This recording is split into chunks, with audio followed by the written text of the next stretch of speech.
আমি কোরআনের সুর মাঝে শুনেছি যে নাম, আজানের সুর মাঝেও শুনেছি সে নাম। ও নাম শুনেছি আমি আমার হৃদয়, হে রাসূল নবীজি তোমায়,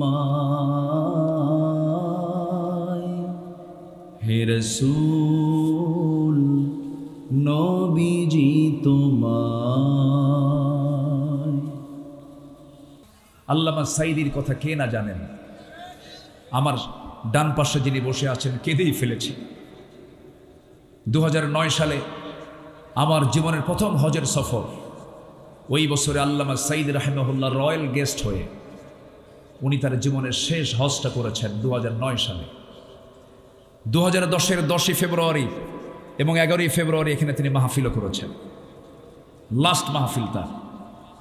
তো হজে যখন গেলেন সবাই মিলে আমরা তাকে বললাম, হুজুর দেশের অবস্থা খুব খারাপ, মামলা চলছে, প্রস্তুতি চলছে, গ্রেফতার হচ্ছে, ট্রাইব্যুনাল গঠন হয়েছে, আপনি দেশে ফিরলি আপনাকে ধরে ফেলবে। উনি মুস্কি হাসি মেরে বললেন, সাঈদী পালায়া থাকার মানুষ না। আল্লাহু আকবার বলবেন না? আমার দেশ, আমার জনগণ মানবেতর জীবন যাপন করবে, মজলুম থাকবে, আর আমি আরামে ঘুমাবো? এই শিক্ষা আমার রাসূল দেন নাই। উনি ফিরে এসেছেন, ঠিকই জেলখানায় ঢুকেছেন, জীবনের শেষ বিদায়টা দিয়েছেন কান্না দিয়ে না হাসি দিয়ে? তিনি হেসেছেন, আমরা কেঁদেছি। সম্মানিত ভাইয়েরা, এই মাঠে এই জায়গায় তিনি বসে ওয়াজ করেছেন। আমি নগণ্য, আমার সে যোগ্যতা নাই। আমি তো জানি আমার ইলম কদ্দুর, আমার কোনো ইলম কালাম নেই। লা ইলমা লানা ইল্লা মা আল্লামতানা। আজকে তিনি যদি থাকতেন, আজকে এই মাহফিলের পরিপূর্ণ হক তিনি আদায় করতে পারতেন। যার মাহফিলে প্রথম দিন যত লোক হয়, দ্বিতীয় দিন আরো বেশি লোক হয়, তৃতীয় দিন আরো বেশি লোক হয়, চতুর্থ দিন আরো বেশি লোক হয়। কি এক বক্তৃতার জাদুঘর তিনি ছিলেন। আমরা শুধু তাফসীর মাহফিলের এই প্ল্যাটফর্ম থেকে প্রথমে তার জন্য দোয়া করে, আল্লাহ তুমি তার কবরটাকে জান্নাতের নূর দিয়ে মুনাব্বার করে দাও। আরেকটা দাবি, আল্লামা সাঈদী তার স্বাভাবিক মৃত্যু হয়নি। তাকে 13ই আগস্ট জেলখানা থেকে চিকিৎসার নাম করে সুস্থ মানুষকে ধরে এনে হসপিটালে ভর্তি করায়া মেডিকেল বোর্ড তৈরি করে পরিকল্পিতভাবে দিল্লির প্রেসক্রিপশনে পয়জনিং করে তাকে হত্যা করা হয়েছে। তাফসীর মাহফিলের এই প্ল্যাটফর্ম থেকে সুস্পষ্ট ভাষায় জানান দিতে চাই, অবিলম্বে খুনিদেরকে প্রকাশ্যে ধরে চূড়ান্ত শাস্তি নিশ্চিত করা হোক। রাজি আছেন কারা কারা? হাত উঁচু করে দেখান মুসলমান।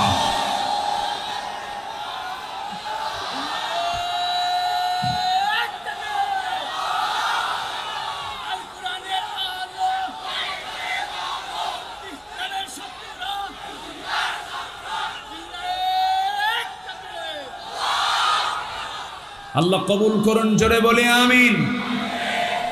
পূর্ব আকাশে সূর্য উদয় যেমন সত্য, আমার বিশ্বাস এই সবুজ ভূখণ্ড 55,000 বর্গ মাইলের এই সোনার বাংলাদেশে ইসলামী হুকুমত কায়েম হওয়া তেমনই সত্য।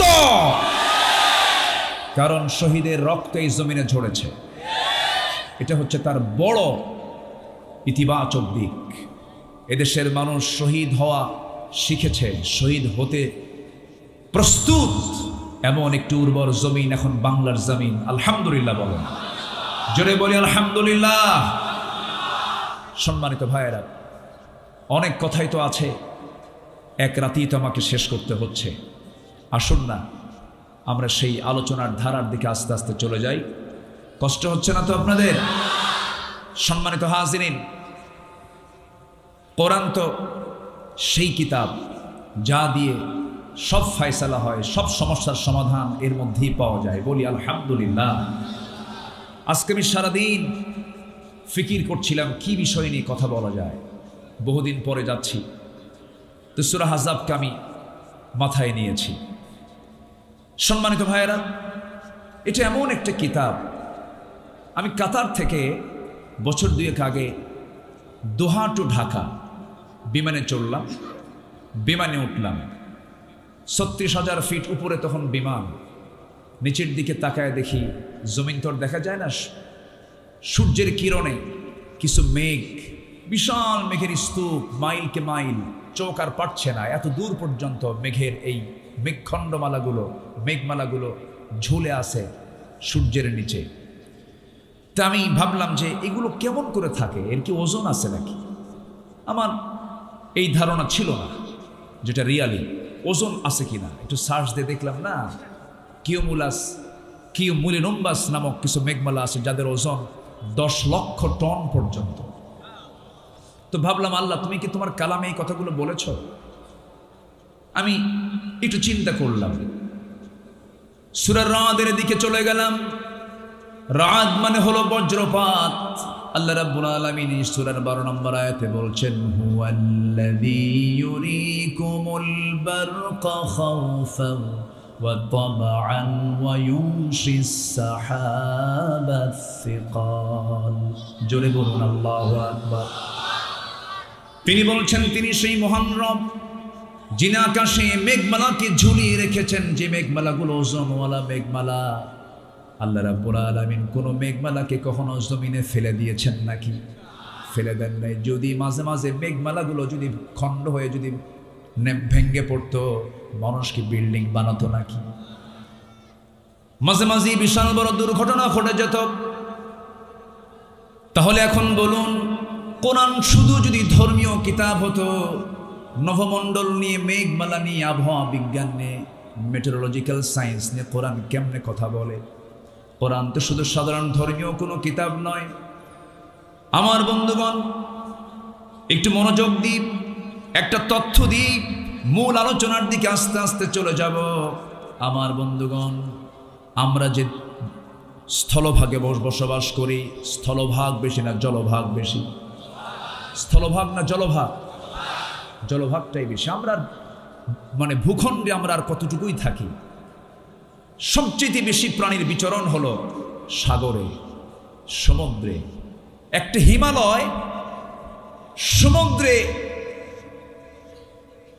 একদম ইজিলি ঢুকে যাবে, ডুবে যাবে। একটা হিমালয় প্রশান্তে ডুবে যাবে। আল্লাহু আকবার বলে। আল্লাহ রাব্বুল আলামিন সমুদ্র বিজ্ঞান নিয়ে কথা বলেছেন, সমুদ্র জগৎ নিয়ে কথা বলেছেন। সূরা নূরের 40 নম্বর আয়াতে মহান রব্বুল আলামিন কাফিরদের দৃষ্টান্ত উপমা দিতে গিয়ে তিনি বলছেন, আও কাযুলুমাতিন ফি বাহরিল লুজ্জি ইয়াগশাহু মাওজুম মিন ফাওকিহি মাওজুম মিন ফাওকিহি সাহাব। জোরে বলুন আল্লাহু আকবার। ظلمات بعضها فوق بعض إذا أخرج يده لم يكد يراها ومن لم يجعل الله له نورا فما له من نور। জোরে বলুন আল্লাহু আকবার। আল্লাহ রাব্বুল আলামিন যারা কাফির, যারা অবিশ্বাসী, তাদের এক্সাম্পল দিতে গিয়ে, উপমা দিতে গিয়ে বললেন, কাফিরদের উপমা এমন যেমন এক বিশাল গভীর সমুদ্রের তলের অন্ধকার, উপরে একটি তরঙ্গ ছেয়ে আছে, তার উপর আরেকটা তরঙ্গ, এবং এর উপরে ঘন কালো মেঘমালা, অন্ধকারের উপর অন্ধকার ছেয়ে আছে। এমনকি কেউ যদি তার হাত বের করে তবে তার সেটাও আদৌ দেখতে পাবে না, গভীর অন্ধকার। আল্লাহ যাকে আলো দেন, আল্লাহ যাকে আলো দেন না, তার জন্য কোনো আলো নাই। কার কথা? আল্লাহর কথা।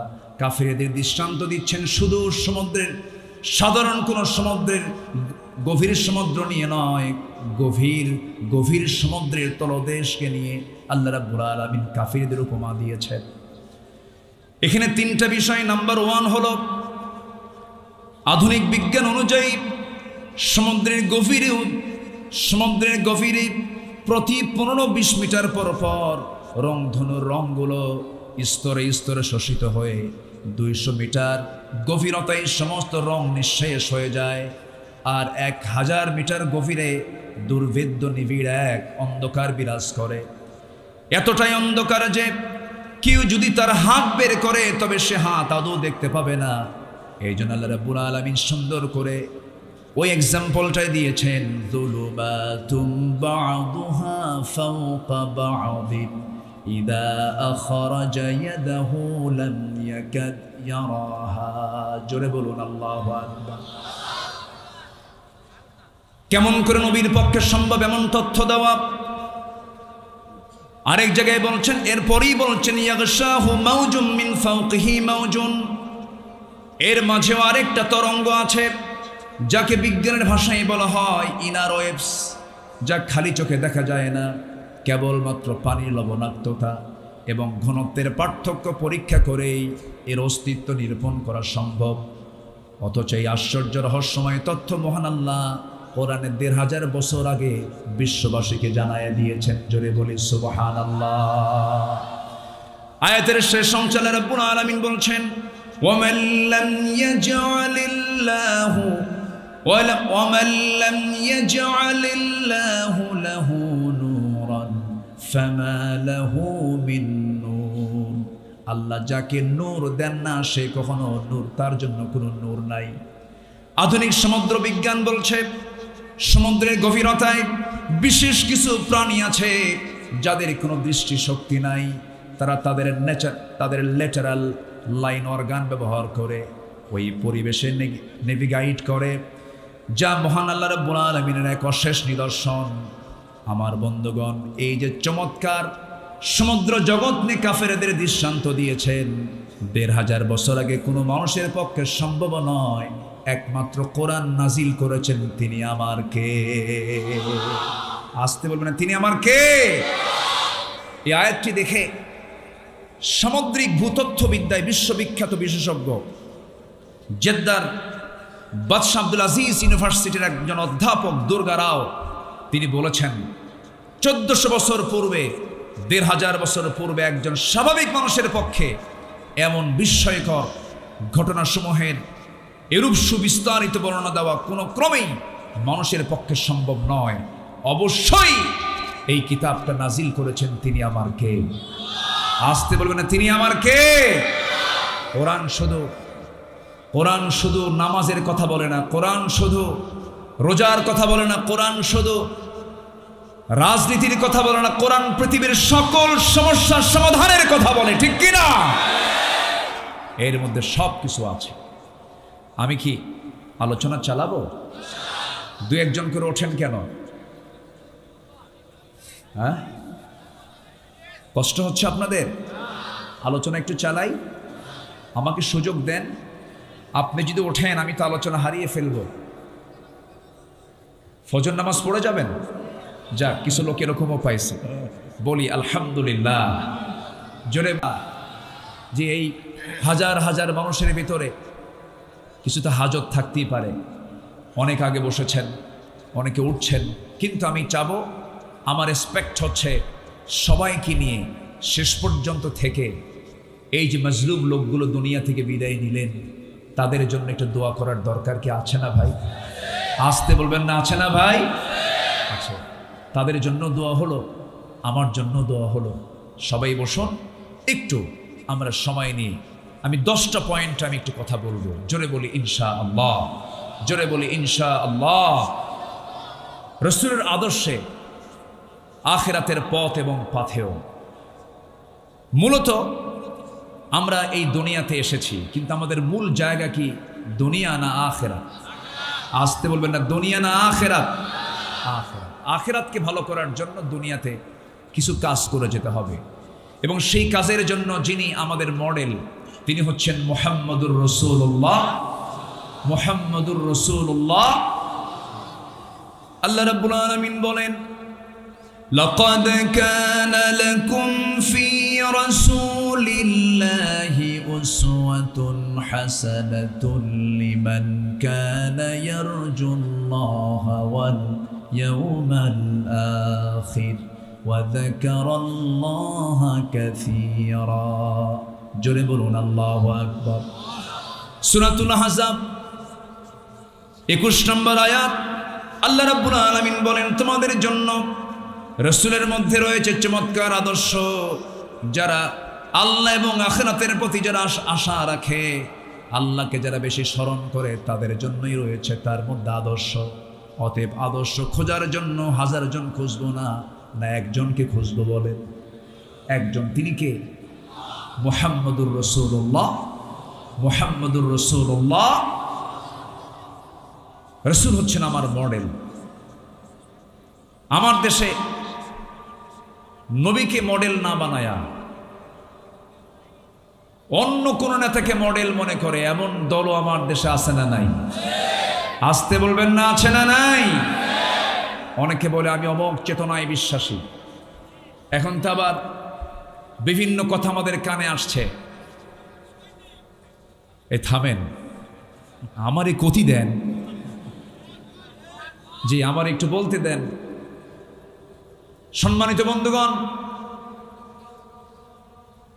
আমি যখন কবরস্থ হব আমাকে রেখে আসা হবে কি বলে? বিসমিল্লাহি ওয়া আলা, বলুন বলুন, বিসমিল্লাহি ওয়া আলা মিল্লাতি রাসূলিল্লাহ। যদি কেউ রাসূলের মিল্লাতে না যেতে চান, বিসমিল্লাহি ওয়া আলা মিল্লাতে লেনিন, কার্ল মার্কস, মাও সেতুং, এটা বলেই তাকে বিদায় করতে হবে। একটা আছে ইনু, ইনু ওই যে নদীর ওই পার, এটা তো এখন ভিতরে মনে হয়, এটা গেছে। এখন তো আর দেখেন কোনো জঙ্গি নাটক কিন্তু আর নাই। কোথাও কি শুনছেন এরকম অমুক জায়গায় জঙ্গি অভিযান চালিয়ে এতগুলো অস্ত্র, জঙ্গি বই, জিহাদি বই সহ এত লোককে সেখান থেকে গ্রেফতার করা হয়েছে? এমন কোনো নাটক কি 5 মাসে আছে? সেই নাটকের নাট্যকারও দেশে নাই, জয়েন্ট যারা নাট্যকার, সহকারী নাট্যকার তারাও নাই। এই জন্য 5 মাসে আর এগুলো কিছু শোনা যাচ্ছে না। এর জয়েন্ট নাট্যকার ছিল হলো এই যে ইনু একটা, ও কিছু হইলেই জঙ্গি শব্দটা তুলত। সম্মানিত বন্ধুগণ, ওরা ভেবেছিল এই দেশ থেকে ইসলামকে নির্মূল করতে।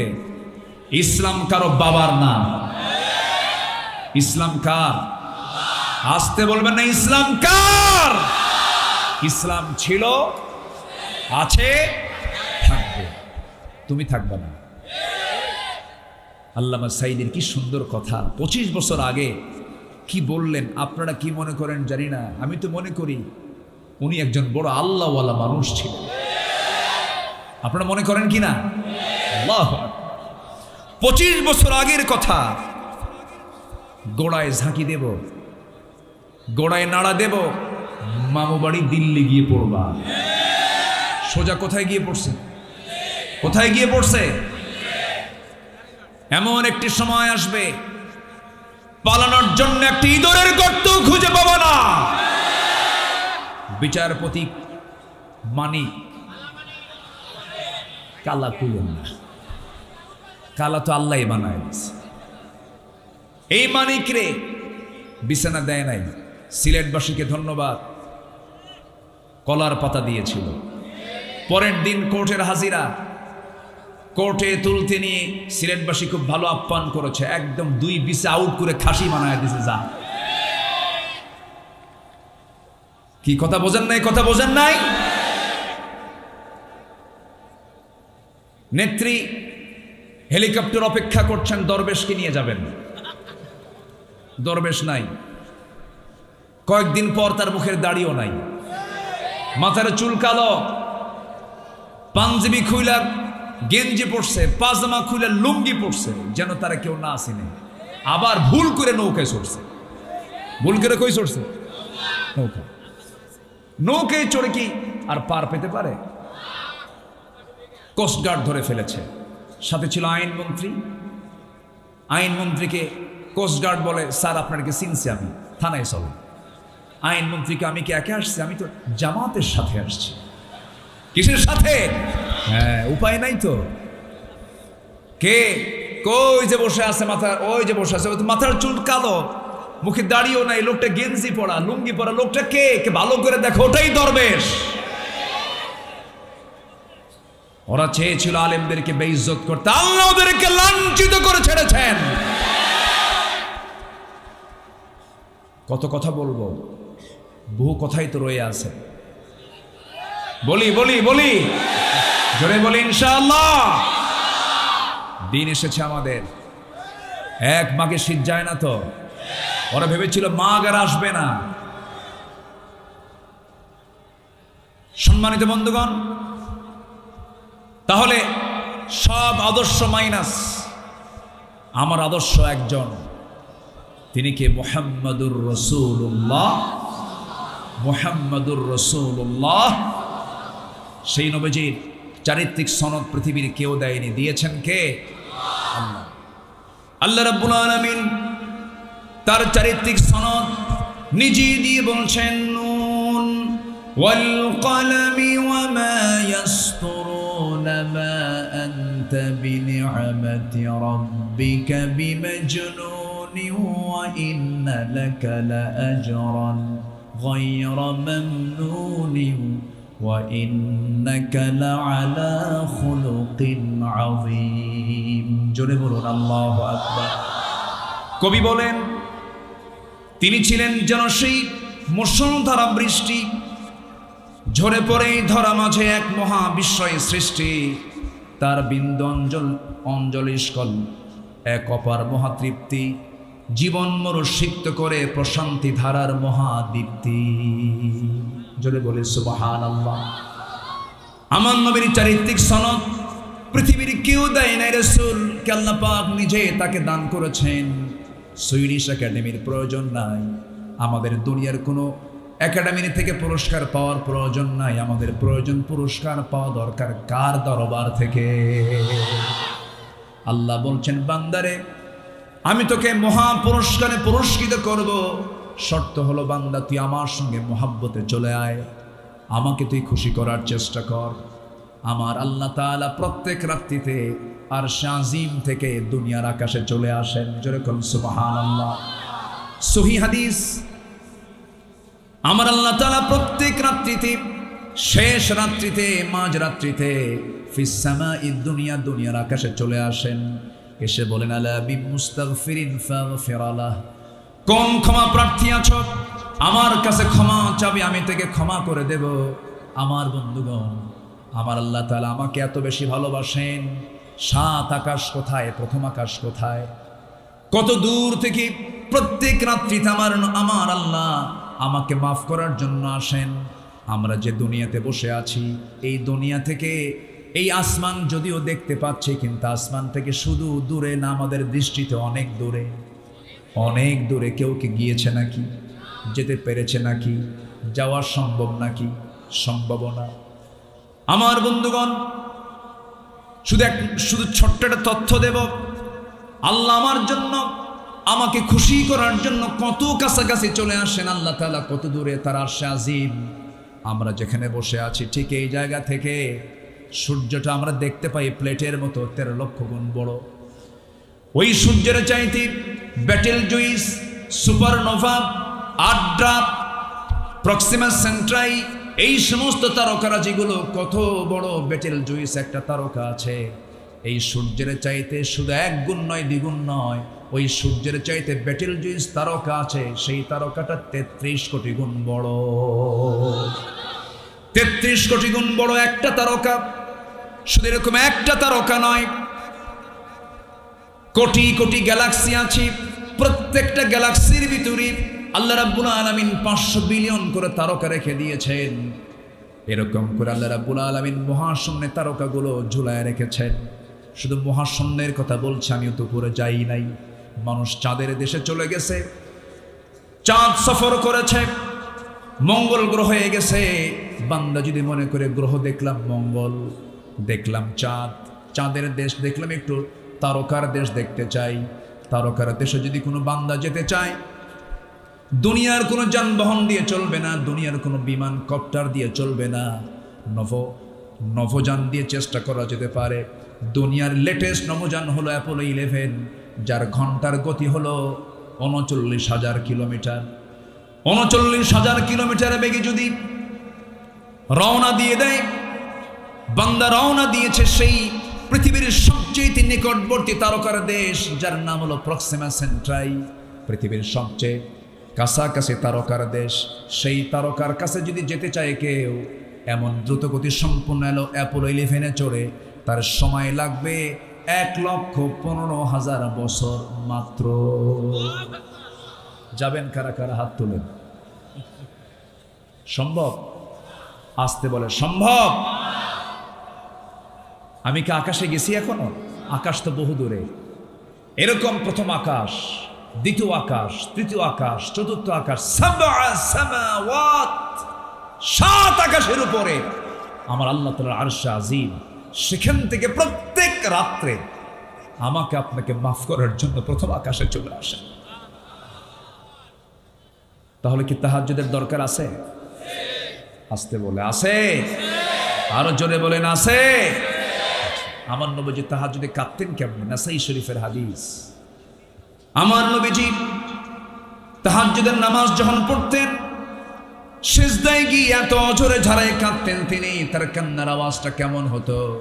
হাদিস এসেছে, চুলায় আগুন ধরিয়ে দেওয়ার পরে পাতিলে পানি তুলে দিয়ে যদি পাতিলটার পানি গরম করা হয়, গরম হলে পরে, সিদ্ধ হলে পরে পানি টকবক টকবক যে আওয়াজটা হয়, আমার নবীদের সিজদায় পড়ে যখন তিনি কাঁদতেন, টকবক পানির মতো আওয়াজ আমার নবীর মুখ থেকে বের হতো। রাসূল এত কাঁদতেন। সবচেয়ে বেশি কেঁদেছেন আমার নবীজি। জায়নামাজ ভিজে যেত, এত কান্না তিনি কাঁদতেন। এই কান্নার অধিকাংশ কারণ ছিল আমি এবং আপনি, আমার উম্মত। জোরে কোন সুবহানাল্লাহ। ইন তুআযিবহুম ফাইন্নাহুম ইবাদুক। আল্লাহ তুমি যদি আযাব দাও, তুমি যদি শাস্তি দাও, তারা তো তোমার বান্দা, তুমি আমার উম্মতগুলোকে মাফ করে দাও। কাল হাশরের ময়দানে সবাই বলবেন নফসি নফসি, আমার নবীজি বলবেন উম্মতি উম্মতি। এই জন্য আদর্শ মডেল দরকার একজন ব্যক্তির, মুহাম্মদ সাল্লাল্লাহু। যে নেতাকে আমি কবরে পাবো, যে নেতাকে আমি মিজানে পাবো, যে নেতাকে আমি পুলসিরাতে পাবো, যে নেতাকে আমি হাউজে কাউসারে পাবো, যে নেতাকে আমি কাল হাশরের ময়দানে পাবো, সেই নেতাকে নেতা না বানায়া দুনিয়ার উল্লুক ভাল্লুককে নেতা বানাবেন, কিয়ামতের দিন মুসিবতে পড়ে যাবেন। অতএব আমার আপনার জন্য আজকে সিদ্ধান্ত হলো, আমরা দল করব নবীর দল, দল করব আল্লাহর দল। সবাই রাজি আছেন? আল্লাহ কবুল করুন, জোরে বলি আমিন। আমার ভাইয়েরা, অনেক লম্বা কথা। রাসূলের আদর্শে আখিরাতের পথ এবং পথেও 10টি পয়েন্ট আমি কথা বলতে চাই। নাম্বার 1 হলো আমার নবীজির যে আদর্শের, যে আখিরাতের পথ এবং পথেও নাম্বার 1 হলো নবীজির ভিতরে তাওহীদের পথে দৃঢ়তা এবং একনিষ্ঠতা ছিল। তাওহীদের পথে তিনি খুব দৃঢ় ছিলেন এবং একনিষ্ঠ ছিলেন। সবাইকে একনিষ্ঠ হওয়ার জন্য তিনি আহ্বান করেছেন। আল্লাহ রাব্বুল আলামিন সূরা হুদের মধ্যে বলছেন, সূরা হুদের 112 নম্বর আয়াত, ফাস্তাকিম কামা উমিরতা ওয়া মান তাবা মাআকা ওয়া লা তাতগাউ ইন্নাহু বিমা তা'মালুনা বাসীর। জোরে বলুন আল্লাহু আকবার। হে রাসূল, আমি আপনাকে যা আদেশ করেছি তার উপরে আপনি অটল থাকুন, অবিচল থাকুন। আপনি কখনো ঘাবড়াবেন না, আপনি কখনো দুমড়ে মুচড়ে যাবেন না। একজন মুজাহিদ কখনো বসে থাকে না, বসে থাকে না। যতই আসুক বাধা, যতই আসুক বিপদ, ভেঙে পড়ে না, ভেঙে পড়ে না। একজন মুজাহিদ কখনো বসে থাকে না, বসে থাকে না। সামনে থাকলো হাজার পাহাড় তার, দুশ্মন হলো না হয় বেসুমার। সামনে থাকলো হাজার পাহাড় তার, দুশ্মন হলো না হয় বেসুমার, তবুও সে সামনে চলে, তবুও সে সামনে চলে, থমকে দাঁড়ায় না, থমকে দাঁড়ায় না। একজন মুজাহিদ কখনো বসে থাকে না, বসে থাকে না। আল্লাহ কবি মতিউর রহমান মল্লিকের কবরটাকে জান্নাতের টুকরা বানায় দেয়। জোরে বলি আমিন। এক একটা গান, এক একটা ওয়াজ, এক একটা গান, এক একটা শিল্প। আল্লাহু আকবার বলেন। আমরা কি দুমড়ে মুসড়ে পড়ব? আমরা সামনের দিকে এগিয়ে থাকবো। ফাস্তাকিম কামা উমিরতা। এই আয়াত যখন নাজিল হয়, আমার নবীজির দাড়িগুলো পাকতেছিল জীবনের শেষ সময়, তখন তাকে বলা হলো, হুজুর আপনি তো বুড়ো হয়ে যাচ্ছেন, দাড়ি পাকতেছে। আমার রাসূল বললেন, সূরা হুদের 112 নম্বর আয়াত আমাকে বুড়া বানিয়ে দিয়েছে। এই আয়াত খুব ভারী আয়াত। এই আয়াতটার দিকে তাকালে আমার দারুণ ভয় লাগে। আল্লাহ যেন আমাদের সবাইকে দ্বীনের উপরে ইস্তেকামাত থাকার তৌফিক দান করেন। জোরে বলি আমিন। আমির হামজার বুক ফুলিয়ে ইসলাম গ্রহণ করার পর কুরাইশদের রাগ চরমে উঠেছিল। তারা বুঝতে পারল মুহাম্মদ বিন আবদুল্লাহর শক্তি বনু হাশিমের সমর্থনেই। তারা তাওহীদের আন্দোলন চলছে, বিভিন্ন ষড়যন্ত্র শুরু করে দিল, বয়কট করলো। আমরা সবাই জানি এক পর্যায়ে চরমভাবে যখন লেগে গেল, আবু তালেব, আমার ডান পাশে যিনি বসে আছেন উনি কিন্তু মুসলিম আবু তালেব, কিন্তু যে আবু তালেবের কথা বলছি যদিও মুসলিম না, কিন্তু নবীর সারা জীবনের মানে কি বলবো আমি, এত বড় খেদমত তিনি করেছেন। অনেক সাহাবীর কিসমতে এত বড় খেদমত করা জোটে নাই। কিন্তু খেদমত করলে হবে কি, মোহাব্বত ছিল কিন্তু আনুগত্য ছিল না। আবু তালেব বলে ফেললেন, মুহাম্মদ তোমার চুল পরিমাণ কোনো ক্ষতি করবে এমন কোনো লোককে তোমার সামনে আসতে দেব না, আমি তোমার সাথে আছি। আবু তালেব যদিও কাফের, অভদ্র না ভদ্র, আজ থেকে অভদ্র না ভদ্র, ভদ্র কাফের তিনি ছিলেন। আমি তাকে তিনি শব্দই সম্বোধন করি। রাসূল তাকে খুবই চেষ্টা করেছেন দ্বীনের পথে আনার জন্য, জোর তো করেননি, মাঝে মাঝে ইশারা ইঙ্গিতে বলতেন, কিন্তু কাম হয়নি। কারণ হেদায়েতের একদম মূল মার্কাজ, হেদায়েত দিবেন যিনি তিনি আমার কে, আজ হেদায়েত যিনি দিবেন তিনি আমার কে, আল্লাহ। যদি তাই হতো নূহ পারতেন তার ছেলেকে দ্বীনে আনতে, যদি তাই হতো লূত আলাইহিস সালাম পারতেন তার বউকে দ্বীনে আনতে, যদি তাই হতো ইব্রাহিম আলাইহিস সালাম তিনি তার আব্বাকে ফিরে আনতে পারতেন, কিন্তু পারেন নাই। কারণ হেদায়েত একমাত্র কার হাতে? আসতে বলবেন না, কার হাতে? আল্লাহর হাতে। কুরাইশরা আমার নবীজির দাওয়াতকে রুখে দেওয়ার জন্য মক্কার বিখ্যাত বাইতুল্লাহর দেওয়ালে একটা চুক্তিনামা ঝুলিয়ে দিল, যেখানে উল্লেখ ছিল মুহাম্মদ এবং তার অনুসারীদের কোনো ধরনের অর্থনৈতিক সামাজিক কোনো সম্পর্ক রাখা যাবে না। তাদের বিরুদ্ধে নিষেধাজ্ঞা শিরোধার্য করা হলো। শেষ পর্যন্ত সাহাবে কেরাম খাবার পেলেন না। গাছের লতাপাতা, চামড়া, এই সমস্ত খাবারগুলো খেতে খেতে শেষ পর্যন্ত কোষ্ঠকাঠিন্য হলো। পায়খানাগুলো ছাগলের পায়খানার মতো কটকটে হয়ে গেল। এবং এই কষ্টের ভিতরে থাকতেই অল্প বয়স্কা ফাতিমা রাদিয়াল্লাহু তাআলা আনহা অল্প বয়সে তিনি দুনিয়া থেকে বিদায় নিয়েছিলেন।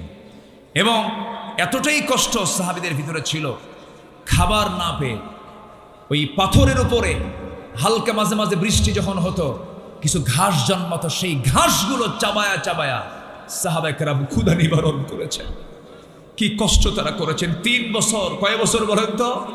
3 বছর। কিন্তু কেউ কি দিন থেকে বের হয়েছেন? কেউ দিন থেকে বের হননি, দিনের উপর অবিচল থেকেছেন। আমার বন্ধুগণ, এই 16 বছর কত প্রস্তাব গিয়েছে, কত প্রকার লোভনীয় প্রস্তাব দেওয়া হয়েছে।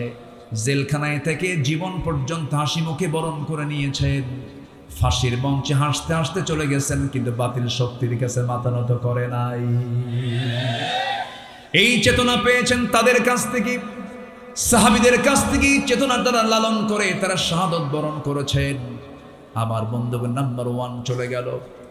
নাম্বার 2 হলো নবীর আদর্শের মধ্যে ছিল আখলাকের পরিপূর্ণতা।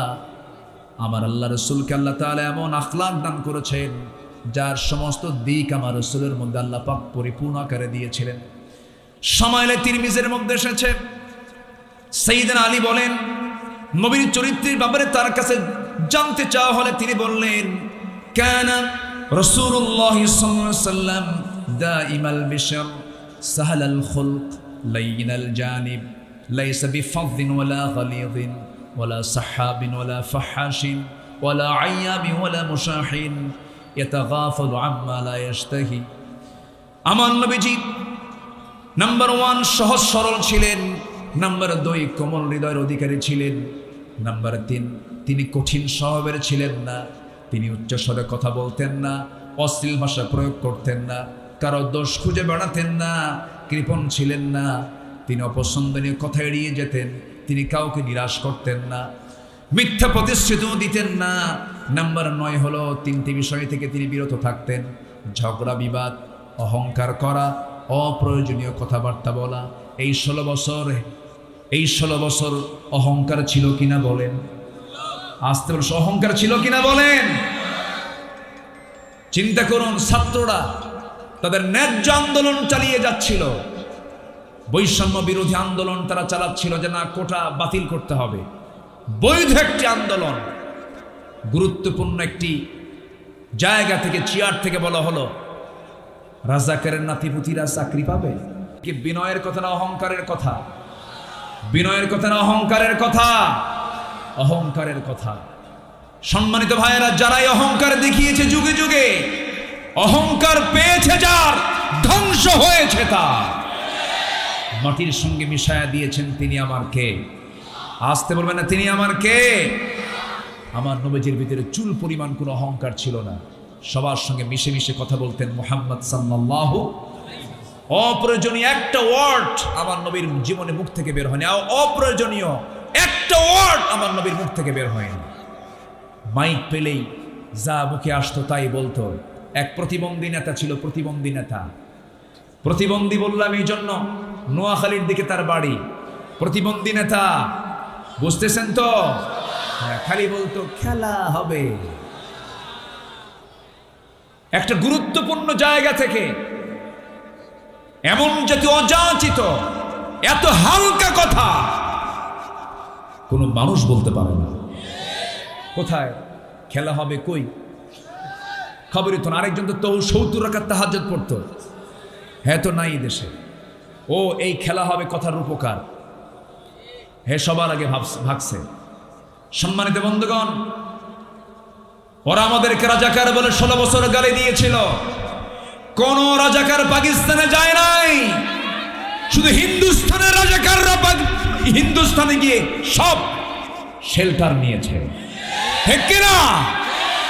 আমরা যাব না, আমরা দেশকে ভালোবাসি। আমরা দেশকে কি ভালোবাসি? আমরা দেশি বাঁচবো, দেশি মরবো। জোরে বলি ইনশাআল্লাহ, আর জোরে বলি ইনশাআল্লাহ। ওরা দেশ থেকে টাকা পাচার করেছে, সব সম্পদ নিয়ে তারা ইউরোপ আমেরিকায় পাড়ি দিয়েছে। আপনি একটা আলেমের বাড়ি ইউরোপে পাবেন না, একজন কোন ইসলামী আন্দোলনের কোন নেতার বাড়ি আপনি ইউরোপ আমেরিকায় পাবেন না। চ্যালেঞ্জ দিলাম, পাবেন? কোথাও পাবেন না। সম্মানিত বন্ধুগণ, সম্মানিত ভাইয়েরা, এই দেশকে এগিয়ে দিয়েছে মূর্খ মানুষগুলো, অশিক্ষিত মানুষগুলো। প্রবাসী রেমিট্যান্স পাঠালো, অশিক্ষিত। কৃষক হাড় ভাঙ্গা পরিশ্রম করে দেশকে আগায় দিল। শ্রমিক কাজ করে করে অশিক্ষিত মানুষ দেশকে আগায় দিল। দেশকে আগায় দিয়েছে অশিক্ষিতরা, আর দেশকে পিছায় দিয়েছে কলমের খোঁচা দিয়ে শিক্ষিত নামের কিছু কলঙ্ক নরপশুরা। একটা প্রশ্ন করবো, আপনি বলুন তো, তালাকের যে প্রবণতা, আপনি কোন কাজীকে প্রশ্ন করবেন, পাবনার কাজীকে, তাকে প্রশ্ন করবেন কালকে, যে তালাক যে সমাজে চলছে, তালাকের প্রবণতা এখন মূর্খদের মধ্যে, অশিক্ষিতের মধ্যে বেশি না শিক্ষিতের মধ্যে বেশি? তাহলে যে শিক্ষার ফলাফল সংসার ভাঙ্গে, ওই শিক্ষা না হয় ভালো। আমার দাদারাই ভালো ছিল, কি ঠিক কিনা বলেন? তাহলে শিক্ষা ব্যবস্থার মধ্যে ত্রুটি আছে না নাই? ঝামেলা আছে না নাই? ওরা দিল্লির প্রেসক্রিপশন দিয়ে এই দেশের শিক্ষা নিতে চালু করেছিল। ওই শিক্ষানীতিকে আমরা উল্টায় দিয়ে আমরা চাই প্রত্যেক শিক্ষার সাথে কোরআন এবং হাদিস শিক্ষাকে বাধ্যতামূলক করে দিতে হবে।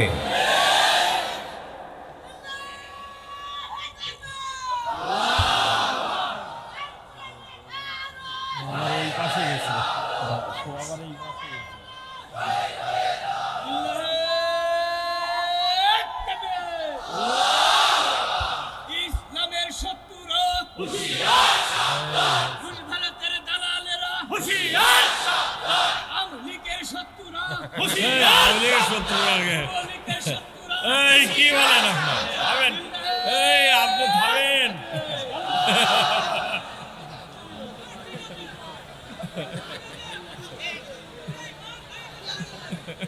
উদ্দেশ্য ঠিক আছে কিন্তু স্লিপ টাং হয়ে গেছে। যাই হোক, কিছু ফ্লেভার পাইছে ওই লোকে। আচ্ছা যাই হোক, হতে পারে। সম্মানিত ভাইয়েরা, আমি কি আলোচনা চালাবো? তো মাঝে মাঝে দু একজন যে ওঠা বসা করেন, একটু বসেন, জিকির করি লা ইলাহা, আরো জোরে লা ইলাহা,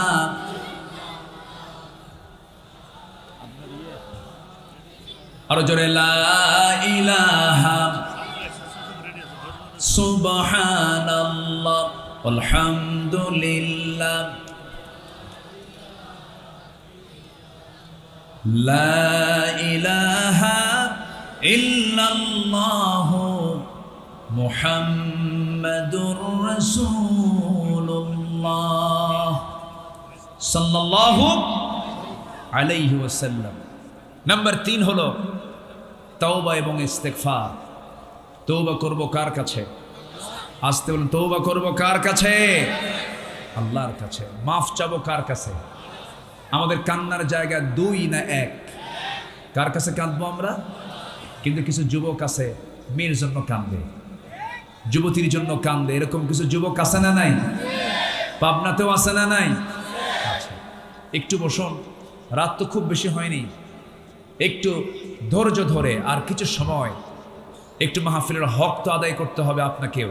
একটু বসুন না, জোরে বলি ইনশাআল্লাহ, আর জোরে বলুন ইনশাআল্লাহ। আমি ধমক দিতে চাচ্ছি না, একটু মোহাব্বত নিয়ে বলছি, দয়া করে দয়া করে দয়া করে আমি করজোরে মিনতি জানাচ্ছি। আর একটা লোকও এরপরে আর নড়বেন না। আমি খুব অল্প সময় শেষ করব, শুধু পয়েন্টগুলো আমি সামারাইজ করে বলার চেষ্টা করছি। একটু বসুন, একটু। জি, আমরা মাফ চাইব কার কাছে? আল্লাহর কাছে। মাফ করার জন্য একজনই আছেন, তিনি আমার কে? কাঁদলে পরে ফলাফল পাওয়া যাবে একজনের কাছে, তিনি আমার কে?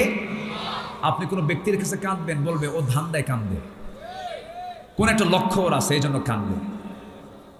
দুনিয়ার কারো কাছে কাঁদবেন, সে একটা মাইন্ড করতে পারে, কিন্তু আল্লাহর কাছে আপনি কাঁদবেন, এই কান্নার অবশ্যই একটা ফলাফল কে দিবেন? আসতে বলবেন না, কে দিবেন? আল্লাহ দিবেন। আল্লাহ রাব্বুল আলামিন বলেন, তুবু ইলাল্লাহি জামিআন আইয়ুহাল মুমিনুন লাআল্লাকুম তুফলিহুন। সূরা নূর আয়াত নাম্বার 31। আল্লাহ রাব্বুল আলামিন তওবার ব্যাপারে হুকুম দিচ্ছেন, আর এক জায়গায় বলছেন, তুবু ইলাল্লাহি তাওবাতান নাসুহা। তওবার গুরুত্ব এত বেশি, আল্লাহ রাব্বুল আলামিন তওবা নামে একটা সূরা পর্যন্ত নাযিল করেছেন।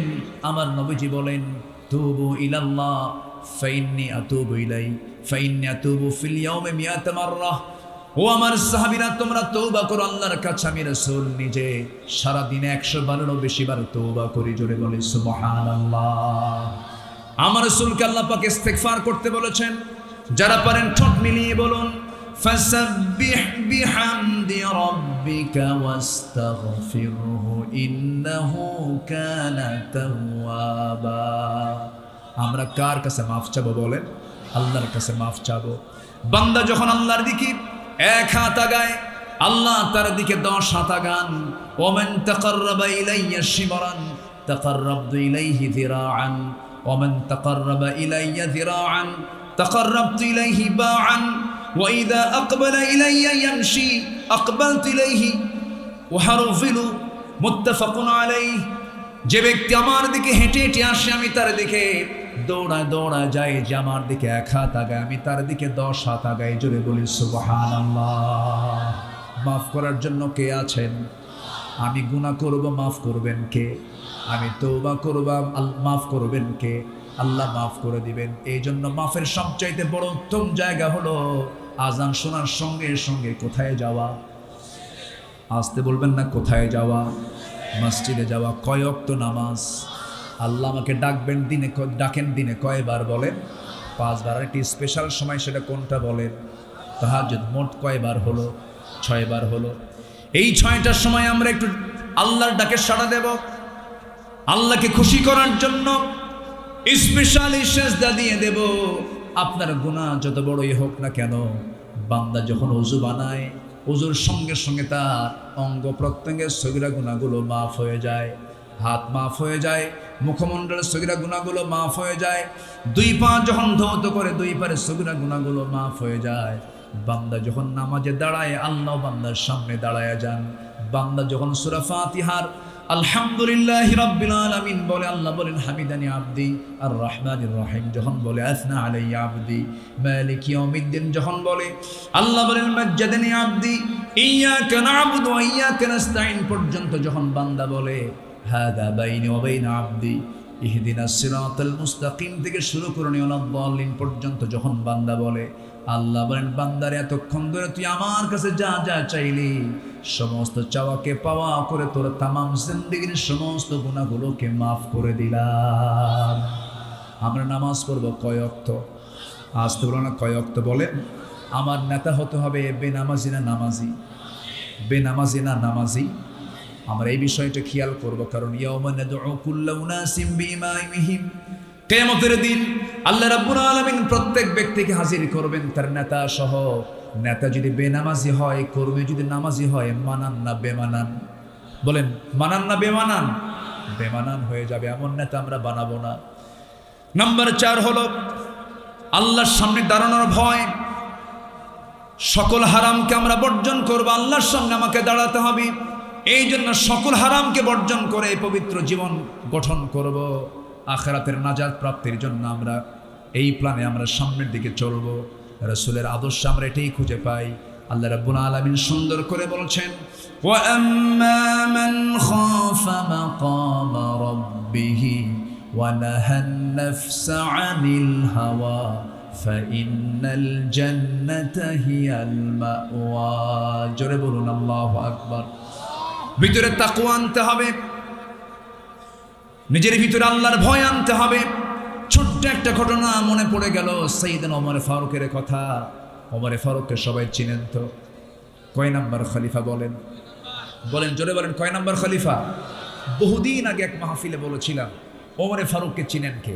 500 থেকে এক ছেলে দাঁড়ায় বলে, হুজুর আমি চিনি। কে? আমাদের বাড়ির দোতলায় ভাড়া থাকে। তো বললাম, তুমি তো 100 তে 100 পাইছো, তোমার বুদ্ধি যা উত্তরও তাই। কিন্তু এই ওমর তো সেই ওমর না। এই ওমর হচ্ছেন সেই ওমর যে ওমরের নিকট একজন মুসলিম তার কাছে দুধ হাদিয়া নিয়ে চলে আসছে। দুধ 1 গ্লাস দুধ নিয়ে বলতেছে, হুজুর আমিরুল মুমিনিন, আপনার জন্য আমি সুন্দর করে দুধটা ঘন করে, পাবনার কি খাওয়া যায় বলেন তো? পাবনার ঘি না, পায়েস আছে না? পায়েস খুব লোভনীয়, তো এটাকে খুব ঘন করা হয়। 1 মণ দুধে কি 1 কেজি? হ্যাঁ, 1 কেজি চাল। কতটুকু হয় এটা যেন? 2-3 কেজি এরকম হয়তো পরিমাণ হয়। এত বড় টেস্ট, এত মজা। কিন্তু আজকে কিন্তু খাই নাই। আজকে কিন্তু মিস হয়েছে, কালকে যেন এটা মিস না হয় কোনো মেহমান। পাবনায় আসলে পায়েস খাওয়া হবে না, এটা তো খুব অপূর্ণতা থেকে যায়। আলহামদুলিল্লাহ বলেন, জোরে বলি আলহামদুলিল্লাহ। তো সাইয়েদনা ওমর ফারুক রাদিয়াল্লাহু তাআলা আনহু বসে আছেন, একজন দুধ ঘন করে 1 গ্লাস দুধ তার কাছে নিয়ে এসে বলছে, আপনার জন্য চমৎকার খাবার নিয়ে আসছি, আপনি এটা খাবেন। তিনি প্রশ্ন করলেন না, পেলেন তো খুব মজার জিনিস পাইছেন, খেয়ে ফেলছেন। খাওয়ার পরপরই প্রশ্ন করছেন, এই তুমি যে আমার জন্য হাদিয়া আনছো, এটা কি তোমার বাড়ির গরুর দুধ নাকি? তোমার কি গৃহপালিত কোনো পশুর দুধ তুমি নিয়ে আসছো, উটের দুধ নিয়ে আসছো, না কি নিয়ে আসছো বলো? কে না, এটা আমি রাষ্ট্রের পক্ষ থেকে গরিবদের জন্য যেটা বরাদ্দ হয় সেটা পেয়েছি, এরপর যেহেতু আমি পাইছি এটা আমি আপনাকে হাদিয়া দিলাম, আপনার জন্য তো জায়েজ। দেখছেন ফতুয়া মারতেছি কিন্তু। ওমরে ফারুক বললেন ঠিক আছে তুমি যাও। সাইয়েদনা ওমরে ফারুকের চোখ অশ্রু সজল হয়ে গেল, চোখে পানি চলে আসছে। কাঁদতে কাঁদতে তিনি মনে মনে ভাবতেছেন যদি আমি মারা যাই, আল্লাহ যদি আমাকে প্রশ্ন করেন সরকারের জিনিস বাইতুল মালের খাবার তোমার পেটে কেন, কেমন করে জবাব দেব? সেই জন্য করলেন কি, বেশি পরিমাণ পানি পেটের মধ্যে ঢুকায় নিলেন, এরপরে নখ 5টা একসঙ্গে গলার মধ্যে ঢুকায় দিয়ে জোরপূর্বক সমস্ত খাবারগুলো পেট থেকে বের করে দিলে। আমার ভাইয়েরা, সাইয়েদনা ওমর ফারুক রাদিয়াল্লাহু তাআলা আনহু রাষ্ট্রের মধু নিয়ে এসেছেন। 4 ভাগ করবেন, 5 ভাগ করবেন, 1 ভাগ তিনি নেবেন আর 4 ভাগ প্রতিবেশী নেবেন। স্ত্রীর কাছে এসে বলছেন, স্ত্রী শোনো, এই যে 1 বোতল মধু আনছে, রাষ্ট্রের মধু ভাগাভাগি করে নিতে হবে, সমান ভাগে 5টা ভাগ করো। 1 অংশ আমাদের আর 4 অংশ হলো প্রতিবেশীর। এই কথা বলে তিনি মধুর বোতলটা তিনি হ্যান্ড ওভার করলেন স্ত্রীর কাছে। বলছেন স্ত্রী তুমি এটাকে ভাগ করো। 1 মিনিট যেতে না যেতেই বললেন, স্ত্রী তোমাকে আমি ভাগ করতে দেব না, দাও বোতলটা আমার হাতে দিয়ে দাও। কিচ্ছু কথা না বলে প্রতিবেশীর ঘরে চলে গেলেন। প্রতিবেশীর কাছে কি বলছেন, প্রতিবেশী আমার, এই যে মধু তোমাকে দিলাম সমান 5 ভাগে ভাগ করবে, 1 ভাগ আমাকে দিয়ে বাকি 4 ভাগ এই 4টা ঘরে তুমি সহ সমান করে নিয়ে নিবা। তিনি তার অংশের মধুটুকু নিয়ে বউয়ের কাছে এসে বলছেন, বউ আমার, আমি তোমার কাছে একটু লজ্জাবোধ হচ্ছে, আমার তোমার কাছে মধুর বোতল দিয়েছিলাম আবার ফেরত নিয়েছিলাম, মন খারাপ হতেই পারে, কিন্তু আমি কি তোমাকে ট্রাস্ট করি, আমি তোমাকে বিশ্বাস করি, আমি রাষ্ট্র চালাই, তুমি আমার পরিবার চালাও, বাচ্চাদের রান্না বান্না করে দাও, বিশাল বড় খেদমত তুমি আমার পরিবারের জন্য করো, আমার সন্তানদের তুমি মা, আমি তোমাকে সম্মান করি, আল্লাহি তাল্লাহি বিল্লাহি আমি তোমাকে সন্দেহ করে গ্লাসটা মধুর বোতলটা হাতের ভিতর থেকে নিয়ে নেই নাই। নেওয়ার উদ্দেশ্য হলো মধুভাগের দায়িত্ব আমি তোমাকে না দিয়া প্রতিবেশীর হাতে জন্য দিয়েছি, কারণ মধু হলো তরল জিনিস। তুমি যখন এটাকে মাপতে যাবে, ভাগ করতে যাবে, যতই তুমি সমান ভাগে ভাগ করো না কেন, তরল মধু হওয়ার কারণে, লিকুইড হওয়ার কারণে কিছু মধু তোমার হাতে লেগে যাবে। সেটা 1 ফোঁটা হোক, 2 ফোঁটা হোক, 3 ফোঁটা হোক না কেন, 1 ফোঁটা, 2 ফোঁটা, 3 ফোঁটা মধু আমাদের ভাগে বেশি আসুক এটা চাই নাই মনে করে মধুভোগের দায়িত্ব আমি অন্যের কাঁধে চাপায় দিয়েছি। জোরে বলি সুবহানাল্লাহ, আরো জোরে বলি সুবহানাল্লাহ। ঘোড়া কিনতে গেছেন ওমর ফারুক রাদিয়াল্লাহু তাআলা আনহু। তিনি তখন স্টিল খলিফাতুল মুসলিমিন, 40টা রাষ্ট্রের তিনি রাষ্ট্রপ্রধান। চলে গেছেন ঘোড়া কেনার জন্য। ঘোড়া কিনেছেন, ঘোড়াওয়ালার কাছ থেকে টাকা পয়সা দিয়ে দিয়েছেন, ঘোড়াও কিনে নিয়েছেন, দেখে শুনে নিয়েছেন। ঘোড়ার পিঠে চড়ে তিনি বাড়িতে চলে আসবেন। আগের যুগে মানুষ ঘোড়া কিনতে যেত, যেমন আজকের যুগে হুন্ডা কিনতে যায়, গাড়ি কিনতে যায়। আগের যুগে কি কিনতে যেত? ঘোড়া কিনতে যেত। ঘোড়া কিনে বাড়িতে ফিরে আসতেছেন। বাড়িতে আসার আগেই তার ওই ঘোড়ার 4টা পা অকেজো হয়ে পড়ে গেছে। উনি মনে মনে চিন্তা করলেন, ঘোড়াওয়ালা আমার কেমন বড় ঠকান ঠকালো, ঘোড়া তো অচল ঘোড়া, অসুস্থ ঘোড়া দিয়েছে। ফেরত চলে গেলেন।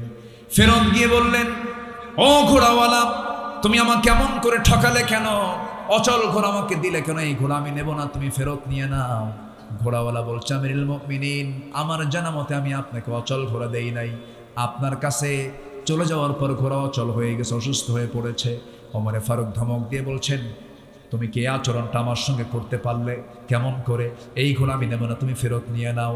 ঘোড়াওয়ালা মুস্কি হাসি মেরে বলছে, আমিরুল মুমিনিন, আমার কথাও ঠিক নাই, আপনার কথাও ঠিক নাই, আমি যতই তর্ক করবো, আপনি যতই তর্ক করবেন, এখানে কোনো ফয়সালা আসবে না। চলুন, এই ঘোড়াটা ফেরত নেব কি ফেরত নেব না, এটার ফয়সালা আদালত করবে, কোর্ট করবে। একজন সামান্য ঘোড়াওয়ালা শাসকের ব্যাপারে এমন বড় কথা বলতেছে। সেই দেশের বিচার, সেই দেশের আইনটা কত স্বাধীন ছিল, এর একমাত্র কারণ ছিল ওমর সমাজে চালু করেছিলেন কিসের বিধান। সাইয়েদনা ওমর ফারুক রাদিয়াল্লাহু তাআলা আনহু কিচ্ছু বললেন না। ঠিক আছে ঘোড়াওয়ালা, তুমি যেহেতু বিচার চাচ্ছ, আদালতে যেতে চাও, আমি আদালতে চলে যাব। আদালতে তিনি যেতে প্রস্তুতি নিয়ে নিলেন, চলে গেলেন। আদালত চত্বরে ঢুকে ভিতরে, যখন আদালতের ভিতরে ঢুকেছেন, খলিফাতুল মুসলিমিনের অধীনে চাকরি করে বিচারপতির বিচারের চেয়ারে বসে থাকে, এমন বিচারপতির সামনে বসে আছে। ওমরে ফারুক সামনে যাওয়া মাত্রই বিচারপতির চেয়ার থেকে দাঁড়ায় গেছে। আমিরুল মুমিনিন, আপনার মতো ব্যক্তি এই জায়গায় কেন, কি হয়েছে বলুন? তিনি বলছেন, বিচারপতি আমি ওমর, আমাকে দেখে আজকে বিচার করা যাবে না। ইন্নাল্লাহা ইয়া'মুরু বিল আদল, ইন্নাল্লাহা ইয়া'মুরুকুম বিল আদল। আদলটাকে ঠিক রেখে বিচার করবে। ঘোড়াওয়ালার কথাও শোনো, আমার কথাও শোনো, সঠিক রায় যেটা হবে সেই রায়টাই তুমি দিয়ে দিবা।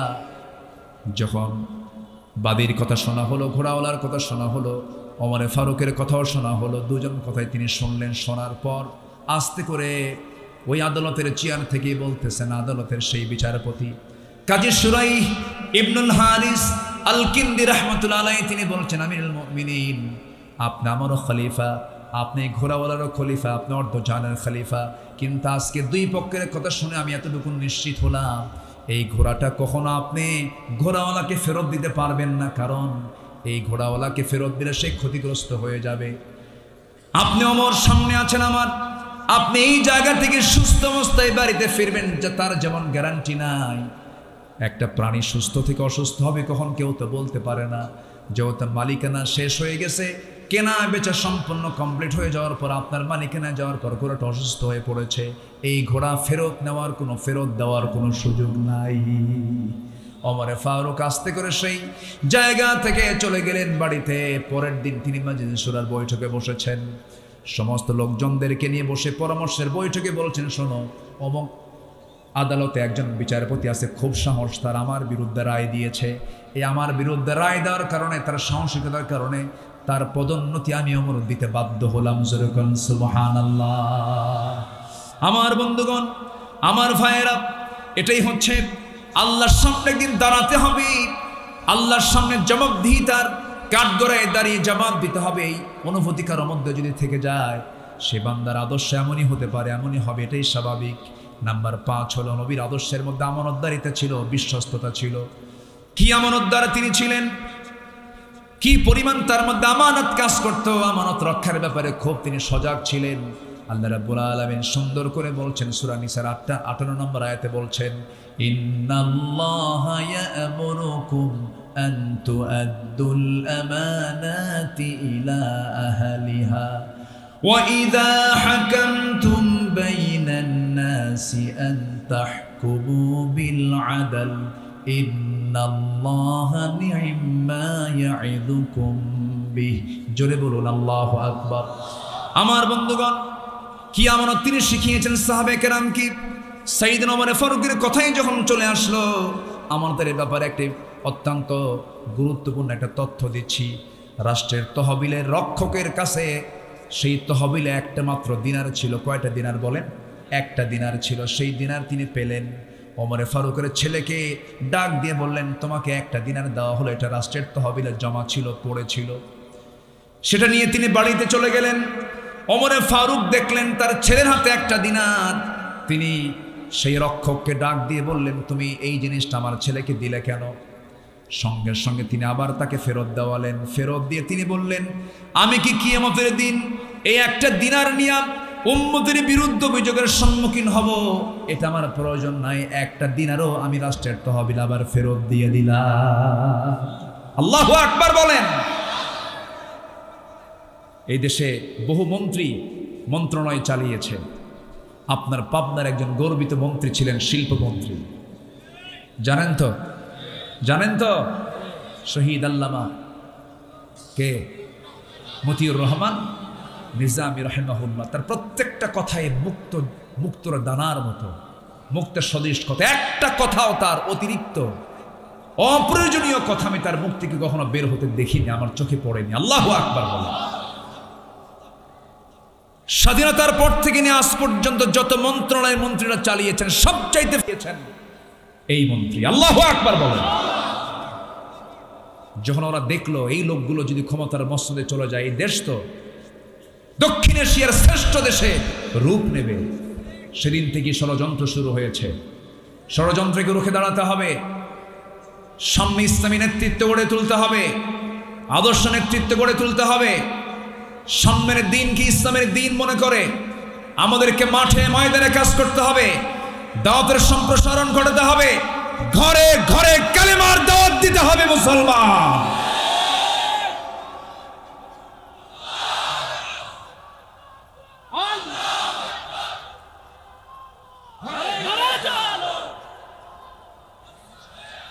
আল্লাহ কবুল করুন, জোরে বলি আমিন।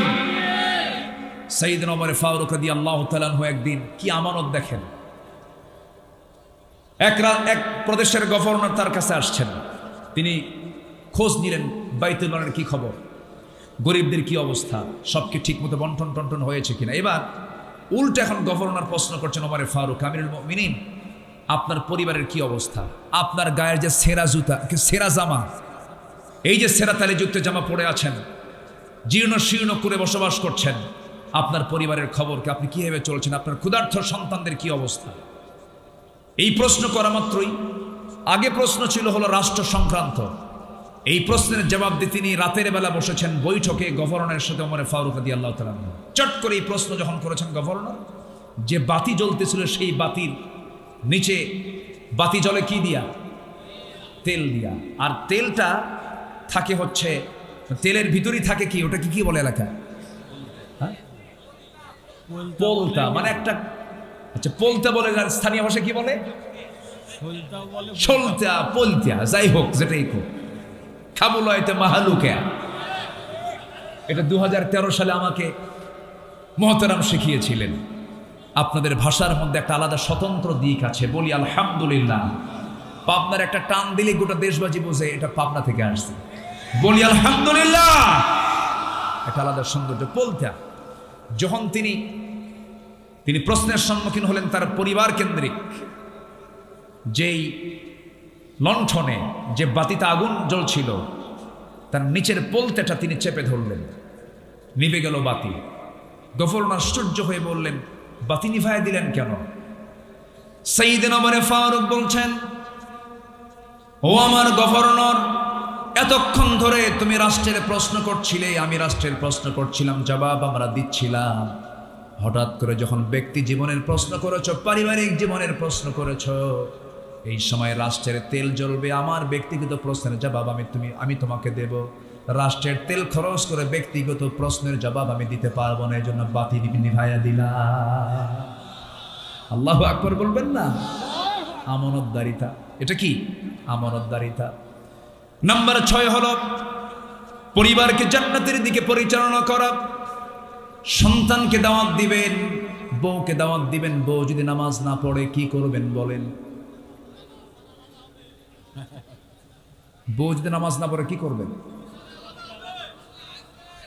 আরেকজনকার মায়ের হবে, একজনকে সেদিক থেকে কইছে মায়ের হবে। এই শোনেন, যে কইছে এটা ও বিয়ে করে নাই, যে বিয়ে করছে ও বলবে মার হবে, এটা অসম্ভব ব্যাপার। বউকে ভয় করে না এমন স্বামী দুনিয়াতেই নাই। দেখেন জোরে কয় ঠিক, ছোট বাচ্চা এই যে কি বুঝলো আল্লাহ জানে। জি, বউকে কে না ভয় করে? ভয় তো না, এটা সম্মান। বউ স্বামীকে ভয় করে, স্বামীও বউকে ভয় করে, সম্মান করে। এই সম্মান শ্রদ্ধা যদি না থাকে সংসার টিকবে? টিকবে না। বউয়ের সঙ্গে আপনি রাগারাগি করে পারবেন না তো।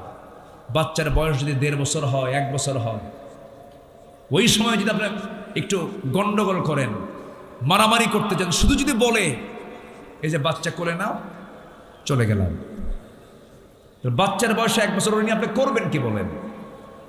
ওই বাচ্চাকে যদি আপনাকে একদিন দায়িত্ব দেওয়া হয়, কয় আসার যে খাবে আল্লাহ জানে। উপায় তো নাই, কোনো উপায় নাই। এই জন্য রাসূল স্ত্রীদের সঙ্গে খুব মিলেমিশে কথা বলেছেন, কখনো কাউকে ধমক দিয়ে কথা বলেছেন এমন কোনো রেকর্ডই নাই মুহাম্মদ সাল্লাল্লাহু আলাইহি ওয়াসাল্লামের জীবনে। কি জান্নাতি পরিবার ছিল তার, আল্লাহু আকবার। মেয়েদেরকে আদর করতেন, মেয়েদেরকে স্নেহ করতেন, পরিবারকে আগলে রাখতেন, প্রচুর সময় দিতেন, নাতিপুতিকে টানতেন। মেয়েকে বিয়ে দিয়েছেন বলে হেরে যান নাই, হেরে ফেলেন নাই, মেয়েদের বিয়ে দিয়ে কাছে টানতেন। 3 দিন পার হতে দিতেন না, ফাতিমার বাড়িতে গিয়ে রাসূল বসে থাকতেন। জোরে বলি সুবহানাল্লাহ। দাওয়াত দিতেন সবচেয়ে বেশি আমার রাসূল, বাইরে না ভিতরে? ভিতরে। বউদেরকে কাছে টানতেন, সন্তানদের কাছে টানতেন। কারণ আল্লাহ রাব্বুল আলামিন বলেন, ইয়া আইয়ুহাল্লাযীনা আমানু কু আনফুসাকুম ওয়া আহলিকুম নারাও ওয়াকুদুহান নাসু ওয়াল হিজারা। হাদিসে এসেছে আমার রাসূল রমজান মাসে সারা রাত জেগে থাকতেন, নিজে এবং পরিবারকে সাথে করে নিয়ে। কানা রাসূলুল্লাহি সাল্লাল্লাহু আলাইহি ওয়াসাল্লাম ইযা দাখালাল আশরু আহইয়াল লাইল ওয়া আইকাদা আহলাহু ওয়া জাদ্দা ওয়া শাদ্দাল মিজার। আমার নবীজি শেষ দশকে রমজান যখন পেতেন, শুধু নিজে না পরিবারকে টেনে আনতেন এবং খুব চেষ্টা করতেন কোমরে গামছা বেঁধে তিনি নেমে পড়তেন পরিবারকে সাথে নিয়ে। কার কাছে কান্না করতে? আল্লাহর কাছে কান্না করতে। নাম্বার 7 হলো বান্দার হক। ফাইন্না দিমাআকুম ওয়া আমওয়ালাকুম ওয়া আ'রাদাকুম বাইনাকুম হারামুন কাহুরমাতি ইয়াউমিকুম হাদা ফি বালাদিকুম। নিশ্চয় তোমাদের রক্ত, তোমাদের সম্পদ, তোমাদের সম্ভ্রম পরস্পরের জন্য হারাম তিনি করে দিয়েছেন কে? গীবত করলে বান্দার হক নষ্ট হয় না? অনেক নামাজি গীবতকারী আছে না নাই বলেন? ফেসবুকেও গীবত করে, আছে না নাই? একজনের সঙ্গে একটু কথা একটু এলোমেলো হয়েছে, ফেসবুকে দিয়ে দিল। তোমার এরকম করা যাবে না। হালকা এইরকম মানসিকতা নিয়ে ঈমান টিকে রাখা সম্ভব নয়। বর্তমান যুগে গীবতের প্রচার বেশি, অপরের সম্মান নিয়ে সিনেমিনে খেলা হয়, হিংসা করা হয়। এগুলো হচ্ছে বান্দার হক নষ্ট করার বড় একটা মাধ্যম। অবলীলা এগুলো চলছে। রাসূল কড়া হুঁশিয়ারি দিচ্ছেন, এই সমস্ত কাজ ইমানদার কখনো করতে পারে না। আল্লামা ইকবাল আফসোস করে বলছেন, তুম হো আফস মে গজবনক ও আফস মে রহিম, তুম খতা করো খতা বি ওহা পোশো করিম। তারা ছিলেন দয়ার আকর, তোমরা সবই হিংস্রকাজী। তারা ছিলেন ক্ষমাশীল, আর তোমরা চলো দোষটি খুঁজি। আমরা সংকীর্ণ হব না উদার হব? সংকীর্ণ হব না উদার হব? নাম্বার 8 হলো পার্থিব জীবনের উপরে আখিরাতকে প্রাধান্য দেওয়া। কারণ এই দুনিয়া তো শেষ হয়ে যাবে, দুনিয়া ফুরে যাবে, কিন্তু যেটা কোনোদিন ফুরবে না সেটা হলো আখিরাত। আখিরাতের শুরু হবে কিন্তু শেষ হবে না। দুনিয়ার শুরু আছে, যার শেষও আছে, কিন্তু আখিরাত যেদিন শুরু হবে সেদিন থেকে কোনোদিন আখিরাত আর কোনোদিন ফুরাবে না। ইয়ামালু আন্নামাল হায়াতুদ দুনিয়া লাইবুন ওয়া লাহাবুন ওয়া যিনাতুন ওয়া তাফাখুরুন বাইনাকুম ওয়া তাকাথুরুন ফিল আমওয়ালি ওয়াল আওলাদ كمثل غيث أعجب الكفار نباته ثم يهيج فتراه مصفرا ثم يكون حطاما وفي الآخرة عذاب شديد ومغفرة من الله ورضوان وما الحياة الدنيا إلا متاع الغرور জোরে বলুন আল্লাহু আকবার। দুনিয়ার জীবনটা হলো ধোকার সামগ্রী ছাড়া কিছুই নয়। এই দুনিয়া ছেড়ে আমিও চলে যাব, আপনিও চলে যাবেন। এই জন্য আখিরাতকে আমরা প্রাধান্য দিয়ে চলবো। রাসূল মদিনার রাস্তা দিয়ে চলছিলেন, হঠাৎ করে দেখেন একটা মরা ছাগল। কি ছাগল? মরা ছাগল। কানটা ধরলেন, কানটাও কাটা। রাসূল বললেন, সাহাবীরা এই মরা ছাগলকেও টাকা দিয়ে কিনবা নাকি? না, জীবিত তো কিনতাম না, কারণ ত্রুটিপূর্ণ কান কাটা ছাগল। রাসূল বলছেন, আমার আল্লাহর কাছে এই দুনিয়ার মূল্য এই মরা ছাগলের চাইতেও কম। এই দুনিয়া ছেড়ে আমিও যাব, আপনিও যাবেন, সব আল্লাহর কাছে ফেরত যাব আমরা। এই জন্য আমরা দুনিয়াটাকে আখিরাতের জন্য সাজায় নেব, সুন্দর করে ইসলাম দিয়ে সাজায় নেব।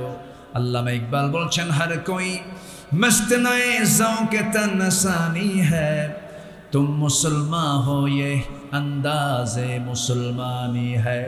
प्रत्येक तुम्हादेर आजी बिलास मदे मातुमारा তোমরা কি হে মুসলমান, আর একই মুসলমানের ধারা নাকি? কবি আফসোস, আল্লামা ইকবাল আফসোস করে কথাগুলো বলছেন। আমরা আখিরাতকে সাজাবো সুন্দর করে, দুনিয়ায় আখিরাতের আমল দিয়া। জোরে বলি ইনশাআল্লাহ, আরো জোরে বলি ইনশাআল্লাহ। নাম্বার 9, 10 শর্ট করে বলছি, একটু মনোযোগ দিয়ে শুনুন। নাম্বার 9 এবং 10কে এক জায়গায় বলছি। জীবনের সকল কিছুর ঊর্ধ্বে আল্লাহ এবং রাসূলকে প্রিয় হিসেবে গ্রহণ করা। নাম্বার 10 হলো জিহাদ ফি সাবিলিল্লাহ। একটা আয়াত বলে আমি শেষের দিকে আস্তে আস্তে যাচ্ছি। আল্লাহ রাব্বুল আলামিন সূরা তওবার 24 নম্বর আয়াতে সুন্দর করে বলছেন, কুল ইন কানা আবাউকুম ওয়া আবনাউকুম ওয়া ইখওয়ানুকুম ওয়া আজওয়াজুকুম وعشيرتكم وأموال اقترفتموها وتجارة تخشون كسادها ومساكن ترضونها أحب إليكم من الله ورسوله وجهاد في سبيله فتربصوا حتى يأتي الله بأمره والله لا يهدي القوم الفاسقين জোরে বলুন আল্লাহু আকবার। 8টা জিনিসের চাইতে রাসূলকে বেশি প্রিয় মনে করতে হবে, জিহাদকে বেশি মহব্বত করতে হবে, জিহাদকে বেশি প্রাধান্য দিতে হবে। নাম্বার 1 পিতা, নাম্বার 2 সন্তান, নাম্বার 3 স্ত্রী, নাম্বার 4 হলো গোত্র, নাম্বার 5 হলো সম্পদ অর্জন করেছো, ব্যবসায় লাগিয়েছো, এরপরে তোমাদের বাসস্থান, এরপরে আল্লাহ রাব্বুল আলামিন বলছেন এই সমস্ত জিনিসের চাইতে সবচেয়ে বেশি প্রিয় হতে হবে 1 নাম্বার, তিনি কে? জোরে বলেন তিনি কে? আল্লাহকে বেশি মহব্বত করতে হবে, রাসূলকে বেশি মহব্বত করতে হবে। আমার নবীজির জীবদ্দশায় আমার নবীজি হাবিব বিন যায়েদ রাদিয়াল্লাহু আনহুকে মুসাইলামাতুল কাজ্জাবের কাছে পাঠালেন, চিঠি দিলেন, চিঠির মাধ্যমে চিঠি হাতে দিয়ে তাকে পাঠায়া দিলেন। মিথ্যা নবীর এই দাবিদার মুসাইলামাতুল কাজ্জাব সম্মান তো করলই না, তাকে গ্রেফতার করলো। গ্রেফতার করে উল্টা তাকে বলে ফেললো, চাপ দিল, আমি শেষ নবী, আমাকে তোর মানতে হবে। হাবিব বিন যায়েদ তিনি বললেন, জীবন দেব, ঈমান দেব না। আল্লাহু আকবার বলেন, আল্লাহু আকবার বলেন।